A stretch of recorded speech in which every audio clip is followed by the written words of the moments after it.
no matter how many times I hear that sound, it still sends a chill down my spine. You know it's a police car or ambulance on the way to or from an emergency in which someone is badly hurt. At Mercy Hospital, not everyone arrives with the shriek of a siren. Most arrive quietly with the help of a relative or friend.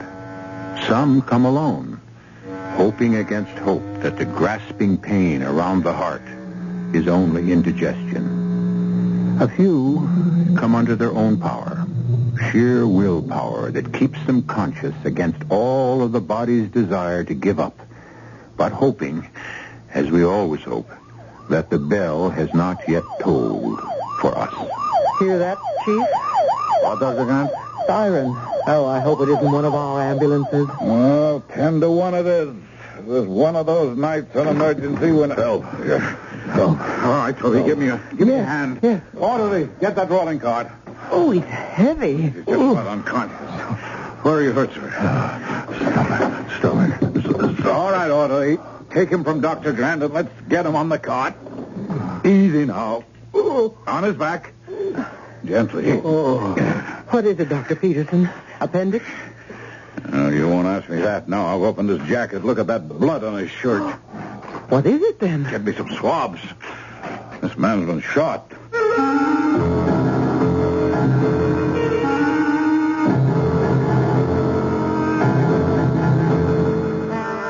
Our mystery drama, The Witness is Death, was written especially for the Mystery Theater by Ian Martin and stars Joan Shea and Ken Harvey. It is sponsored in part by Contact, the 12-hour cold capsule, and Anheuser-Busch Incorporated, brewers of Budweiser. I'll be back shortly with Act One.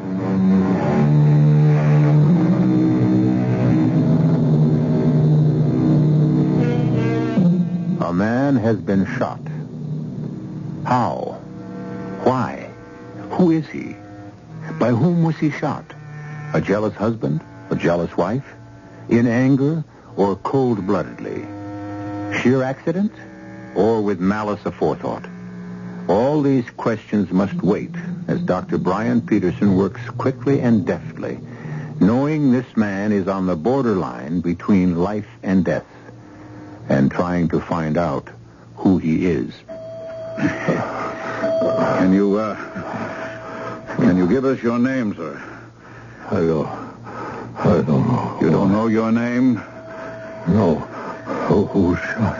Rip open the rest of his shirt and get your stethoscope on his heart. Yes. We see how he's doing. Will do. Sir, can you hear me? No. Damn, he wasn't shot all that recently. He must have hemorrhaged internally like mad.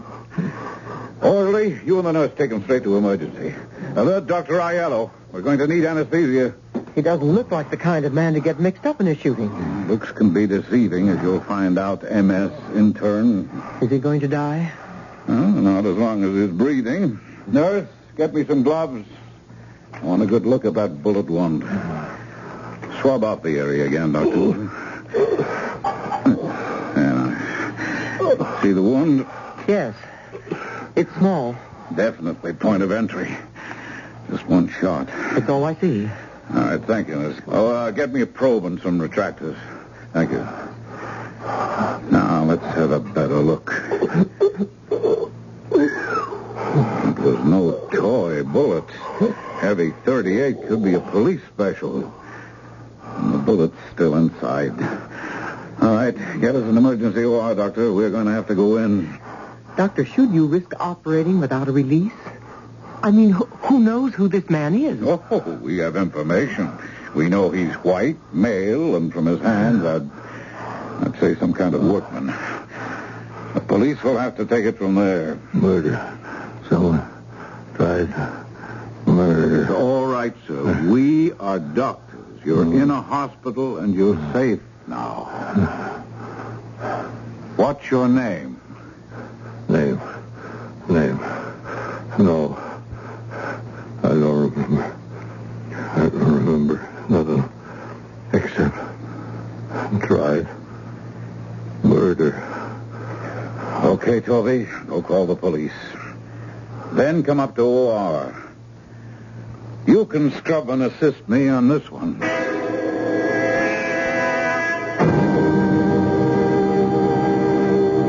Any change? Well, he's holding on. You got the police? Yes, they're on their way. They have an idea who our mystery patient might be. Have they? Well, the sooner we get that bullet out of his insides, the happier I'll be. It's behind his spleen, resting on the spine. You say the police think they know who he is? Yes, a man named Roy Richardson. That name mean anything to you? Of course.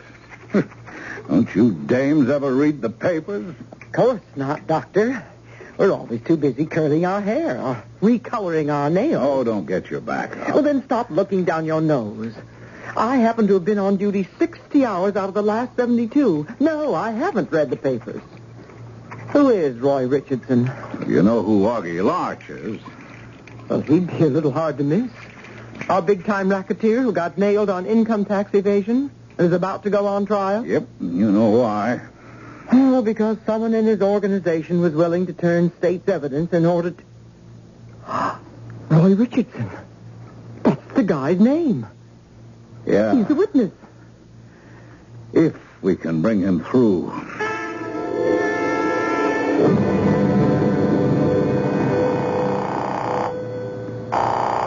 Yeah?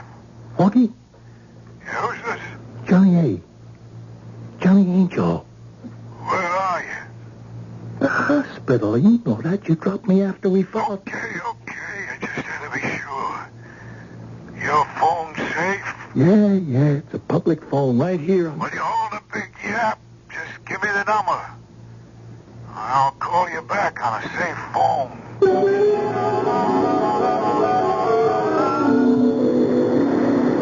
Suction. Cut off that bleeder, Toby. Retractor. Clamp. Tied off, Dr. Peterson. Yeah, that's a little better. Now we can see what... Oh, there's the trouble.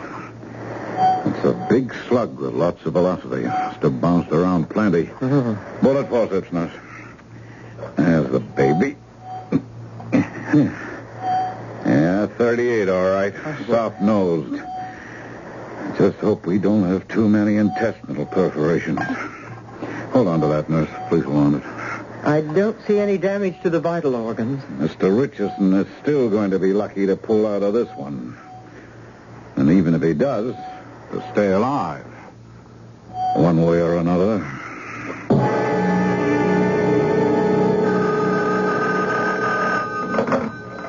Mercy Hospital? It's okay, Augie. It's me. It's Johnny A. Okay. What's the scoop? They're operating on him now. Yeah, did he talk? I don't think so. He barely made it in the door. I saw the lock but couldn't get to him in time. Is he gonna make it? I got no way of knowing. You better make sure he don't. Augie, what can I do here in the hospital? You better figure that luck never comes true. He can nail me, and I don't intend to be nailed. But if I should be, you better know you're deep-sixed. But Augie... Don't talk. Move. I'm going to give you a safe number you can contact me through. And if you need Gus, I'll send him to you. If that Fink's mouth has got to be shut, let Gus handle it. That dummy is expendable. Only you back him up and make sure.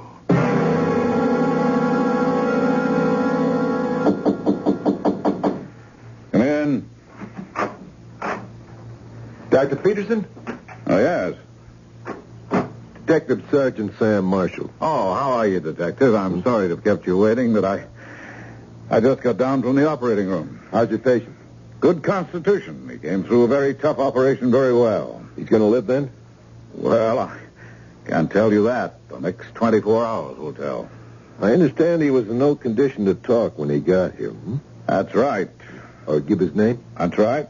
Just something about murder. But I had a notion from Dr. Grant, who reported the bullet one, that you had a pretty fair idea who he was. Well, we know that a witness in a trial due to start next week against Augie Larch disappeared last night, or at least somewhere between midnight and 8 this morning. Roy Richardson. Yeah. We've been keeping his picture out of the papers to protect him. It looks as if you didn't do a very good job of that, Sergeant. Richardson was the one who ducked us. Is this the man you operated on, Dr. Peterson? Well, no. No, I've never seen this man before in my life. That's the way a cop's life goes, Doc. Now I've got to open a new file. Who the devil is your John Doe? Well, we found no identification on him. Looks like that's your problem, unless... Unless what? Well, unless... I guess everyone can't resist trying to play cop, Sergeant, but when this man got to the hospital, he'd been carrying that slug in him for some time. Huh? I don't see how he could have made it on his feet for so long unless... Uh-oh. What is it? Look down there. There's a parking lot for the hospital. Huh? See that car down there? Next to my red convertible? Is that yours? No. I hope I can do a better job of parking than that. Anyway, isn't that space reserved for doctors? Yes, but it's also right near the emergency entrance. Come on, Sergeant. Maybe we can find out the easy way who Mr. Roy Richardson isn't and just how he's mixed up in this.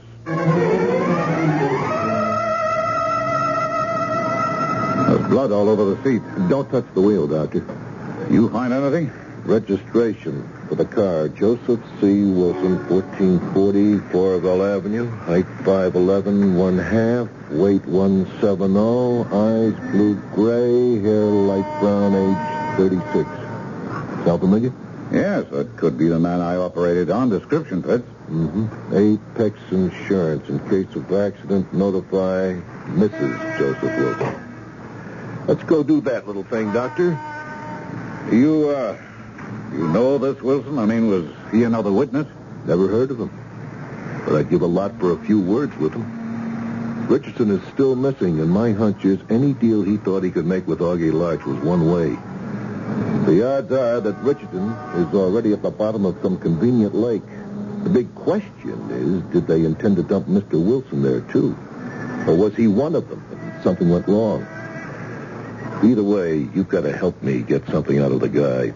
We had Augie Larch just where we wanted him. And I don't want to see him get off the hook.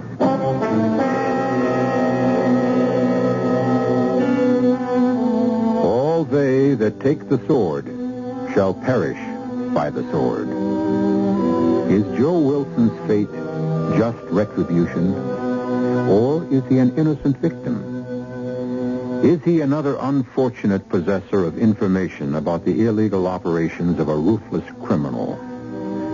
Or is he something else entirely? Someone with no contact at all with Augie Larch, and yet who is infinitely more dangerous to him. I'll return shortly with Act 2. Give your hand to a friend. Give your heart to your love. But give your cold to contact. The sooner the better. 6 or 3 or what? Please don't give me problems. I'm catching a common cold. Sneezing, drips, congestion. For those symptoms, you'd need 6 cold tablets, 2 every 4 hours, or 3 ounces of Cold's liquid, 1 every 4 hours, or just 1 contact. I know, the tiny time pills. Right. Both the others have things for aches, fever, and the liquid, something for coughs, not found in contact. Your cold, your choice. Sneezing, drips, congestion? I'll take the contact. Give your cold to contact. The sooner the better. 6 or 3 or 1. Take contact. Only as directed.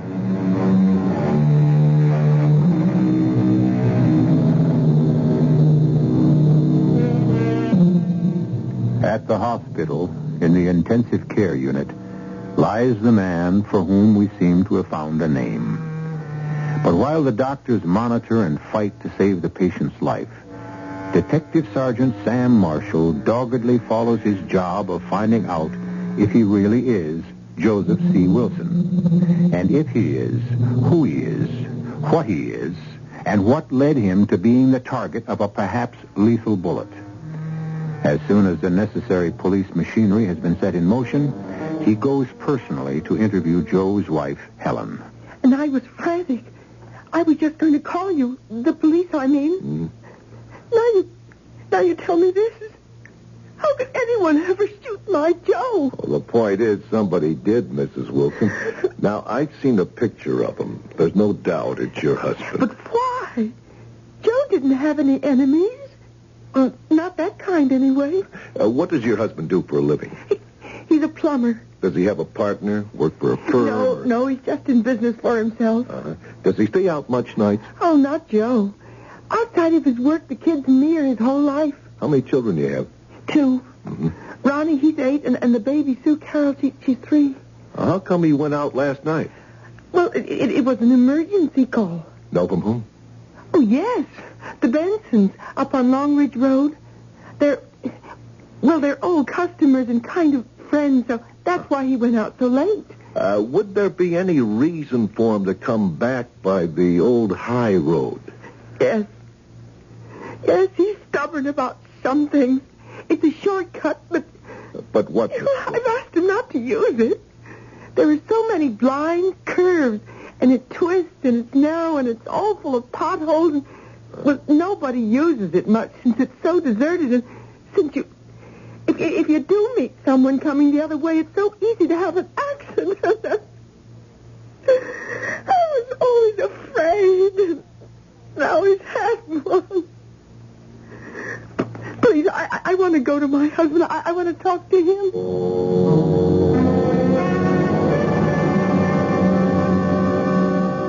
Morning, Mr. Wilson.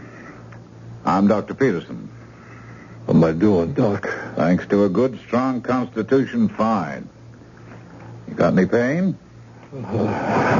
Some. Helen. Does Helen know about me? Yes.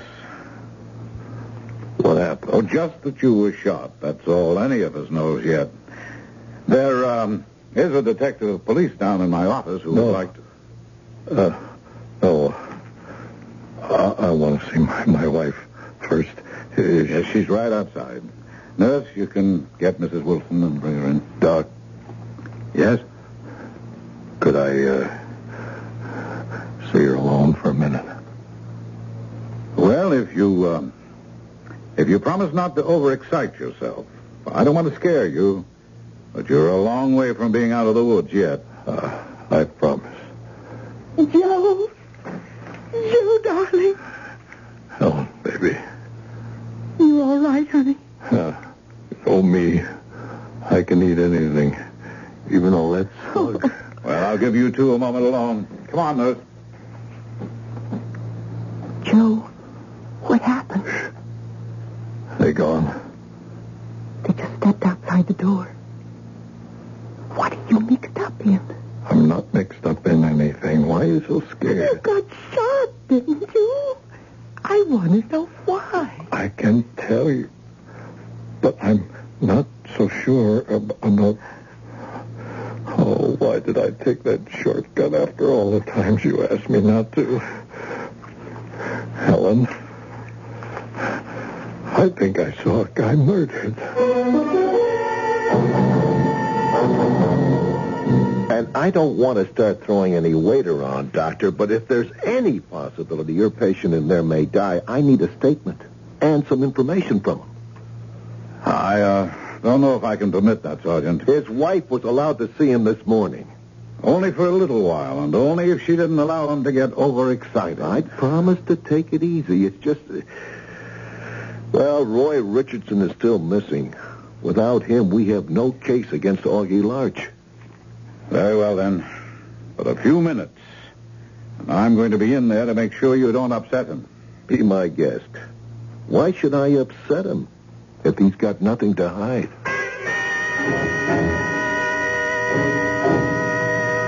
This is Detective Sergeant Marshall, Joe. He wants to ask you a few questions. I'll do, Sergeant. Feeling better? Well, kind of weak, like... Go ahead. You're a plumber, Mr. Wilson, huh? Yep. And last night you were called on an emergency job late after dinner.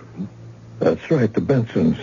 Good customers, good friends of mine. Mm-hmm. They sprung a leak in the main water valve coming under the house. I had quite a time of it before I could get a new washer in there. And afterwards, you came home by the old high road? That's right. Saves about 3 miles over going around a new road. At what time was this, Mr. Wilson? 11, maybe 11:45. And what time did you leave to go to the Bensons? Around 7:30. Got there maybe about 8. Mm-hmm. 3 hours to put in a washer? Well, like I say, I had a tough time of it. And the Bensons are old friends. I stuck around, talking, had a beer or so. And it was coming back on the old high road you were shot? That's right. How? Well, see, I was coming around a sharp bend where the road kind of dips down in a hollow. Uh-huh. And I hear what sounds like a blowout. So I hit the brakes, slow down as I come around the bend, and I see in my headlights this car parked off the road by the lake, facing me with the headlights off. The car was off the road? Well, half on the shoulder. And right beside it, there was 2 other guys lifting someone like he was hurt. I stopped, and I got out, and I yelled, "Could I help?" And before I knew it, one of them pulled a gun and took a shot at me. And hit you? That's why I'm here. What did you do then? What would you do? I dived from my car and got to lift the engine running, and I took off right past him like a hound dog with a bee up his tail. They shoot at you again? Sergeant, I don't know. All I knew was I was hurt and heading for the hospital. Another thing to thank God for. They hadn't pulled off the road. I'd never got past them. You know Roy Richardson, Mr. Wilson? Name's familiar, but... You ever hear of Augie Larch? Oh, you mean the gangster, the mob guy? Now, you tell me. Was he one of the men you saw murder Roy Richardson? Oh, I don't know for sure who was murdered, or even if it was. Oh, you must have seen these men in your headlights. Could you identify any of them for us? Oh, I don't know if you'd be willing to try, huh? Well, I guess. Sure. I mean... Sergeant, I'm sorry, but I'll have to stop you. That's quite enough for now. Okay, you're the doctor. But I'm going to have to talk to him again. Just so long as it won't endanger his life. Oh, don't worry about that. His life is just as important to me as it is to you, Doctor. But from here on in, I'm going to do everything I can to protect it.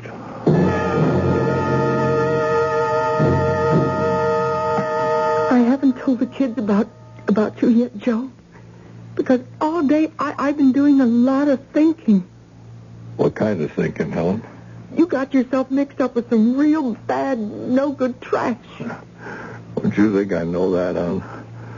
They left me with a big enough message to remind me. There are messages from the other side, too. You know, there's a policeman on guard outside your door. Why? Joe, darling, those men, or the one who shot you and the other one, could you recognize them if you saw them again? I'm still mixed up. Like sometimes I tell myself I'm not 100% sure I could. And then I shut my eyes. And I know I could pick them out in a jam-packed ballpark. But if I really had to tell the truth, I think maybe the reason is I'm just plain scared. Oh, Joe, darling, don't you see that's just the way I feel? I don't want you to identify those men, even if you could. They've done enough to you already. I don't want you to take any chances they'll do any more. Still, Helen, I gotta do what's right. Why? You didn't ask to get tangled up in this filth and crime? You want all of us to creep around scared to death from here on in if you identify these men? Ronnie? Sue Carroll? Me? But look at what happened to you already. But, Helen, it's like I'm a citizen. If I've got rights. I got duties, too. Joe, promise me you'll stay out of it. That's the only way all of us can be sure we'll be safe. Especially you.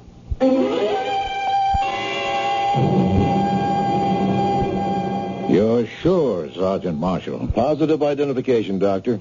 He hadn't been in the water that long. After talking to Mr. Wilson, we located the spot where the shooting took place. We had a crew with us, and they brought up Richardson the third time down.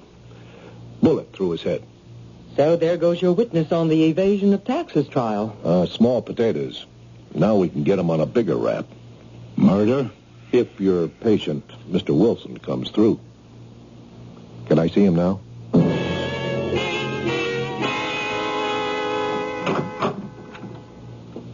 I'm sorry to have to break in on your visit, Mrs. Wilson, but Sergeant Grant has to talk to your husband. More questions, and not so much this time. I had a copy of the transcript you made to me this morning typed up. I'd like to get it signed. I'm not going to look at your pictures. Why not? For the same reason I won't sign this statement. I can't identify the men. You indicated you might. Well, I'm not sure anymore. He'd be in terrible danger if he could. Mrs. Wilson, every precaution is being taken for your husband's safety. You saw the police guard outside the door. What about my wife and children? I'm trying to cover your house, too. With killers like these, that's no protection. What else can I do? Could I come up with an idea? And welcome. Well, it's the neat old adage which solves all problems. Dead men tell no tales. I don't understand. Well, look, suppose everyone thought your husband had died from the bullet in him. What would those gunsels have to worry about then? You release that story to the press, I'll substantiate it. A big little white lie, Doctor. Would you be willing to look at the pictures then, Mr. Wilson? And make an identification, if you find one? Or two? Helen? Oh, Joe, I don't know what to say. If everyone is willing to put themselves out like that, how can we let them down?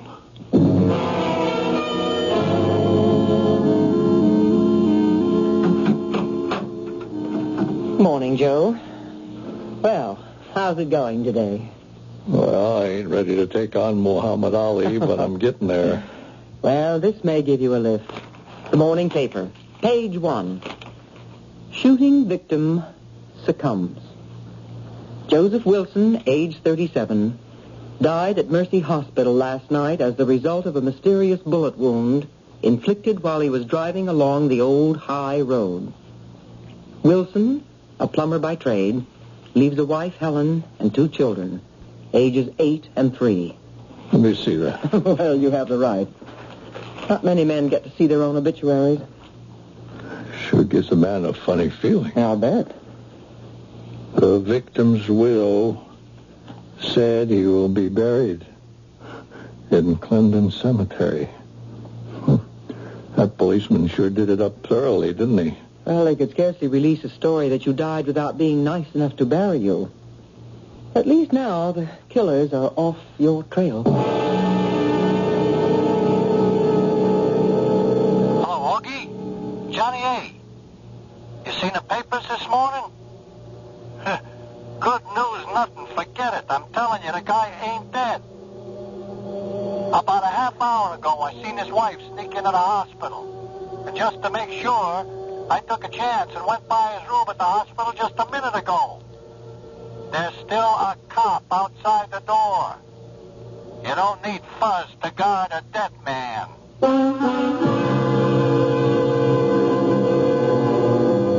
So, it appears that our innocent bystander is still in jeopardy. Has a brilliantly performed operation saved his life, only to have it threatened once again? I'll return shortly with the answer to that. It was Robert Burns, the Scottish poet, who penned the lines, "The best laid schemes of mice and men gang after gley." Certainly all the plans to protect Joe Wilson by announcing his apparent death have been negated by his wife's thoughtless and untimely visit, and the 5th columnist in the hospital. Unfortunately, the doctors and the police are unaware of this. Still, What can men, even as desperate as Augie Larch, do to stop Joe from identifying them now? It ain't good enough, Johnny. But, Augie, what else can I do? I don't know. What a fool I was to be with you when we rubbed out Richardson. The way it was, we didn't have time to handle it any other way. All I know is this isn't just beating a little income tax evasion. My neck is on the line for the big M. So's mine, Augie. Yeah, well, that's what I'm counting on. I'm sending you Gus. Between yous, you better figure out some way to make that orbit come true. Okay, boss. But don't you give Gus a gun. I'll handle that end if we need it. Don't worry, it's muscle I'm sending you. I wouldn't trust him with a gun either.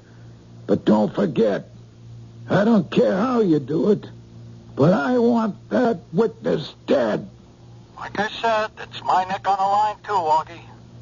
One way or another, that's just what he'll be before the day's out. And Mrs. Wilson is up with him now, still? I guess so. I've been on rounds. After all our arrangements, why did you let her go up there? She was already in the hospital and on his floor before I bumped into her by accident.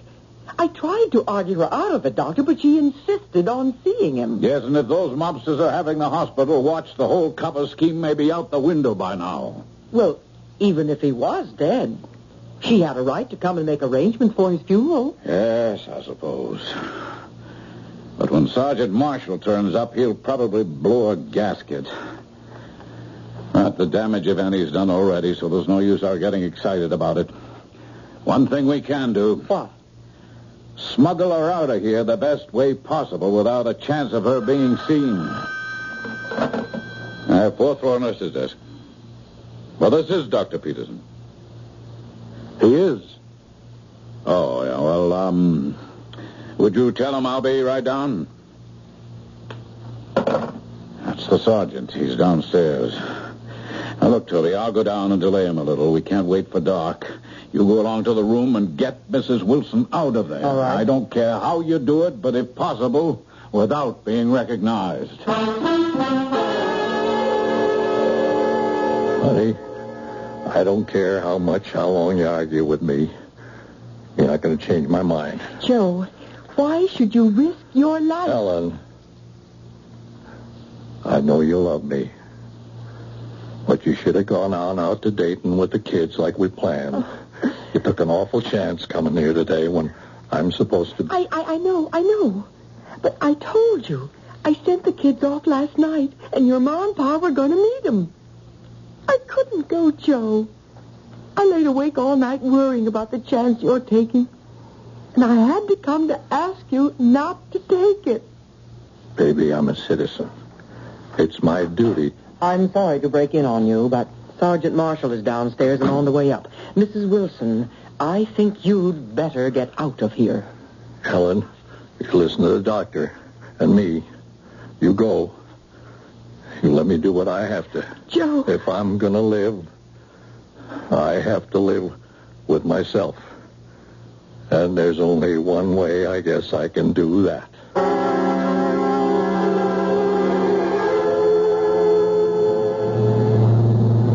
I'm not going to try to pretend I'm not sorry the wife came here, but there's no sense in worrying over spilt milk, Dr. Peterson. Sooner we get a positive identification on who murdered Roy Richardson, the sooner Joe Wilson will be out of danger. From outside threats, perhaps. The man is still fighting for his life from the damage that bullet did to him inside. So, take it as easy on him as you can. Cops are human, Doc. That's all right, officer. Just relax, but keep your wits about you. Can we go in, Doctor? Oh, sure. Well, afternoon, Mr. Wilson. This shouldn't hurt too much. I've brought some pictures, so it wouldn't be too heavy. I had the computer select them so you didn't have to wade through the whole mug file.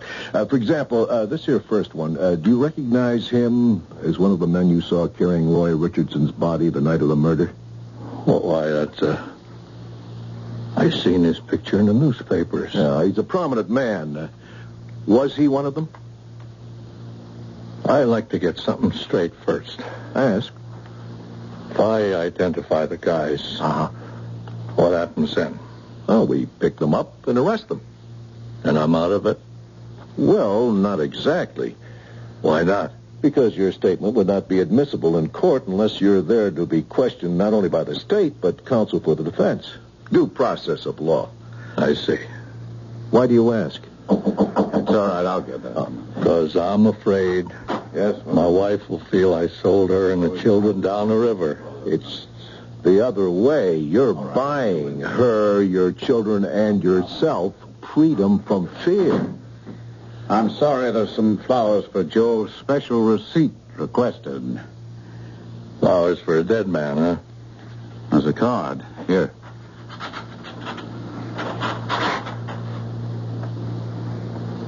You read it, Sergeant. Joseph C. Wilson, room 412. Best wishes, Joe, from your watchful friends, both here and in Dayton. That's right. Dayton. Where I sent my kids to be safe. Oh, forget about this. Your wife shouldn't have come to see you this morning, but you'll be protected. Yeah, we're going to be protected, Sergeant Marshall. You get your little pen and pencil out. I'm going to give you my final statement. Now, wait a minute. Not even a second. You start writing. It was too dark on the old high road for me to see a thing. I don't know what happened. I couldn't identify anyone in a million years. Just count me out as a witness.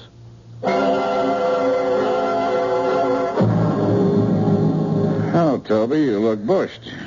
Tired enough to step out of channels and say to the chief of staff, so do you. Well, it's an occupational hazard.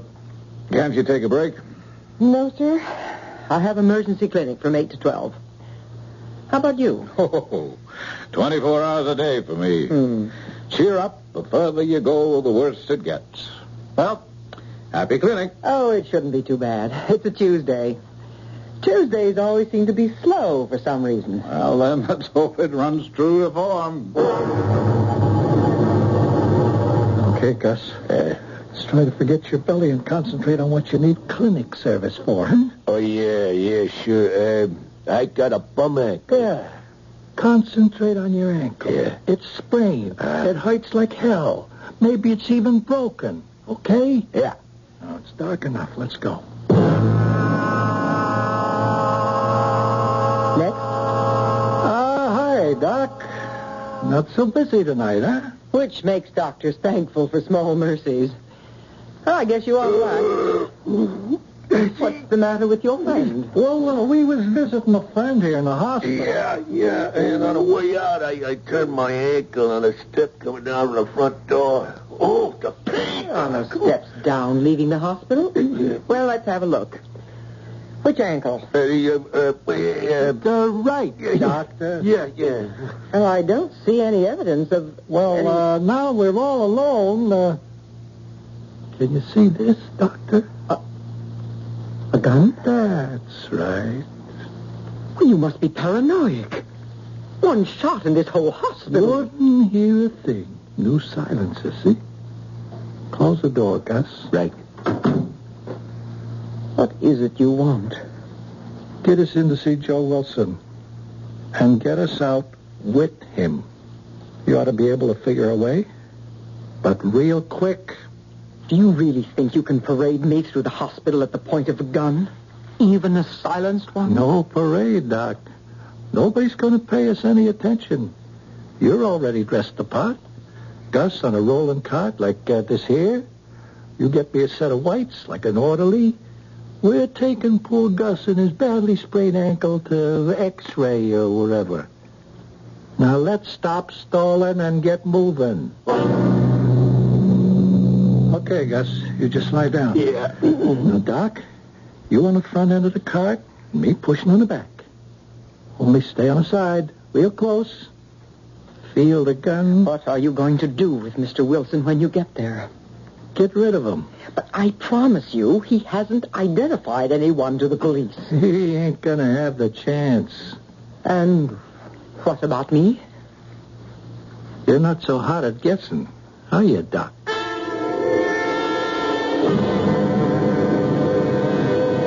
Hi, Toby. Dr. Grant. What you got there? Badly sprained ankle, Doctor. Maybe a break. Going to X-ray. Why don't you let the orderly take him? Let's us have a cup of coffee. I'm afraid I can't, Doctor. This is a little more serious than that. It looks like he has a recturus pylorum. And I'm afraid the constrictor pharyngus may be involved. The constrictor for... You know how dangerous that can be, Doctor. There may even be a break involved. I want to stop that if it's possible. Okay, Doctor, that's your problem. You'll be able to handle it. I'll just go hit the hay for the night. You do that, Doctor. I've got to get this man up to 4th floor X-ray for special pictures. Oh, by the way, you better take the back elevator. The front one's out of whack again. Oh, I didn't know. Oh, didn't the orderly tell you? But he's a new man, Doctor. We'll handle it. Okay, it's your problem. I'm going home and forget the hospital exists. Nice going, Miss Doc. You handle that real sensible. Now, how far to the other elevator? Oh, not far. Just a few zigs and zags. It's in the old building. But what do you expect to do when you get there? Just substitute our stretcher passenger for Joe Wilson. Gus has an orderly suit he can change to.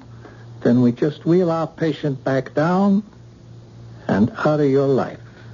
Out of mine? It's like any professional job. You can't leave any loose ends. This the elevator? Yes. I guess this is it.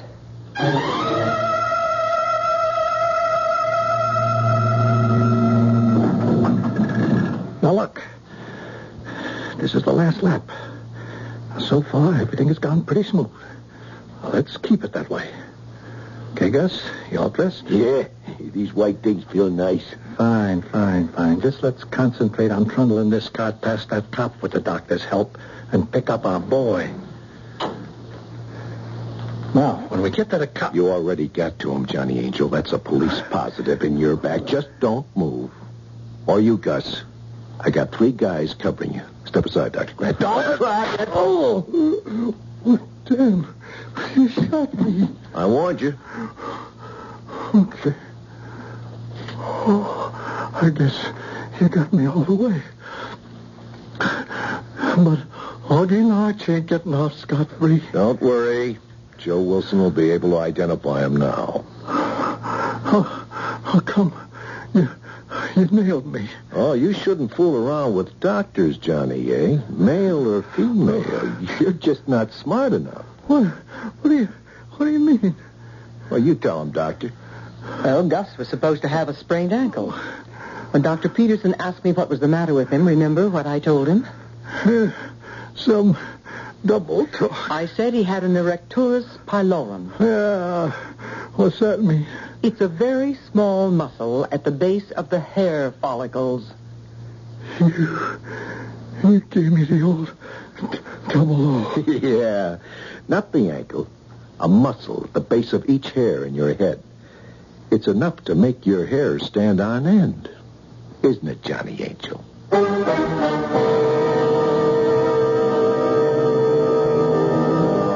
With the help of Joe Wilson's identification, Augie Larch and Johnny Angel were charged with criminal homicide and held without bail.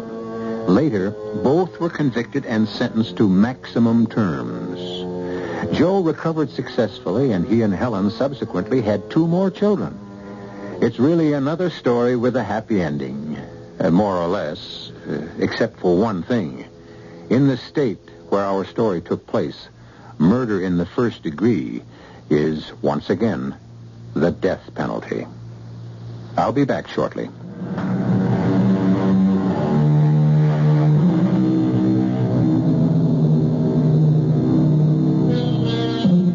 The one thing that remained strongest in Joe Wilson's mind after the horror and pain of his experience had faded was the decision he had come to, finally, to make the identification. For whatever satisfaction the criminal's attempt to stop him may have given them on the way to the grave, for the rest of his life, Joe had a far better one. He could face himself every morning in the mirror and be sure, more than most of us, that he was a man, and a good one.